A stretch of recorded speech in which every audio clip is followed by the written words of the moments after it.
আসসালামু আলাইকুম। প্রতিদিনের ন্যায় আজকে আবার চলে আসলাম আমি একটা বিলে। আসলে বড় ধান লাগানোর মৌসুম হয়তোবা আসেনি এখনও, কিন্তু অগ্রিম পানি চলে যাওয়াতে এখানে ধান লাগা শুরু হয়ে গেছে। তো দেখেন গরুর কাজ আসলে মানুষই করতেছে। আসলে মানুষ আমরা কোন পর্যায়ে চলে গেছি ভাই! আসলে কত কষ্ট করে এগুলো আসলে আগে গরু দিয়ে এগুলো মই দেওয়া হতো, হাল চাষ করা হতো। এখন আসলে গরু নেই, টিলার টিলার যুগ। বিলের মাঝখানে এদের চলতেছে, তারা নিজে নিজে তাদের কাজ করতেছে, মই টানতেছে। আর এদিকে আসলে হালকা পাতলা ধান লাগানো শুরু হয়ে গেছে বিলের। এখানে আসে দেখি যে আসলে বিলে ধান লাগাচ্ছে। ঠিক ওই মুহূর্তে নেমে আমিও চলে আসলাম হেঁটে। আসলে কাদা পানির ভিতর দিয়ে আমাকে হেঁটে আসতে হলো, শুধু আপনাদের দেখানোর জন্য যে আসলে বড় মৌসুমের ধান লাগানো এখনও শুরু হয়ে গেছে। তো ইনশাল্লাহ সবাই ভিডিওটা শেষ পর্যন্ত দেখবেন এবং পাশে থাকবেন আশা করি। এবং যারা এখনও ধান লাগান নাই, তবে ধানের মৌসুম হয়তো বা হয় নাই, তো মোটামুটি চলে আসছে। বিলে যারা লাগায় তারা হয়তো বা ধান লাগানো শুরু করে দিয়েছে। তো ওইটাই আমরা দেখতেছি কত সুন্দর করে লাইন করে। আসলে চায়না প্রযুক্তিতে আসলে মেশিন দিয়ে সব ধান টান লাগানো হয়, মেশিন দিয়ে সব কিছু যন্ত্রপাতি দিয়ে করে।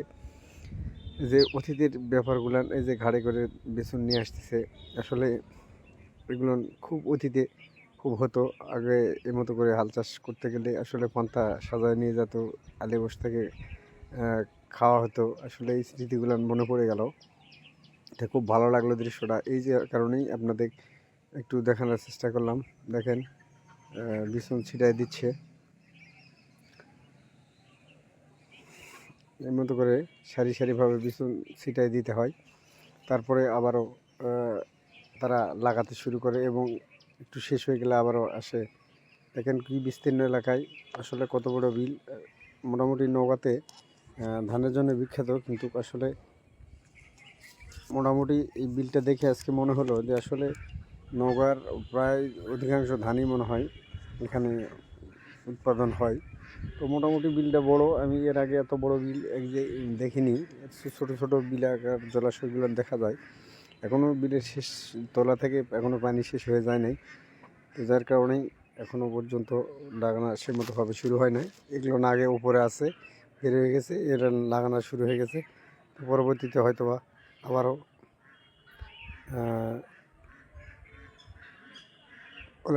পরে পরে হয়তো বা লাগানো শুরু করবে।